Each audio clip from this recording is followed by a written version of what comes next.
என்னென்ன தரித்திரங்கள்லாம் இருக்கிறது? எல்லாம் நிறைய தரித்திரங்கள் வீட்டுக்குள்ள. பணப்பிரச்சனைகள் என்ற ஒரு தரித்திரங்கள், வியாதி என்ற தரித்திரங்கள், விக்கினங்கள், பயங்கரமான சோர்வுகள், பஞ்சங்கள், இப்படிப்பட்ட நிறைய தரித்திரங்களை நம்ம அனுபவிச்சுட்டு இருக்கிறோம்.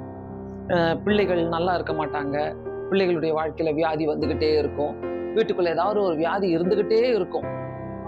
அது அதுக்காக ஹாஸ்பிட்டலுக்கு ஓடிக்கிட்டே இருப்பாங்க. ஏதாவது மருந்து வாங்கிட்டே இருப்பாங்க. பண கஷ்டம், போய் கடனை வாங்குவாங்க, பஞ்சத்துல இருப்பாங்க. கடன் பிரச்சனை தீரவே தீராது. இது 1,00,000 தான் வாங்குவாங்க, அது போயிட்டு எங்கேயோ போய் முடியும் அந்த அந்த கடன் பிரச்சனை. அப்படியெல்லாம் நிறைய தரித்திரங்கள் பாத்தீங்கன்னா இருக்குது. ஆனா அத எப்படி பாக்குறாங்கன்னு தெரியல. எல்லாருமே ஒரு வார்த்தை சொல்லுவாங்க, ஆண்டவராகிய இயேசு கிறிஸ்து தான் தரித்திரத்தையும் சாபத்தையும் சிலுவையில நமக்காக சுமந்து தீர்த்து விட்டாரே, ஏன் தரித்திரம் இருக்குது என்று கேட்பாங்க.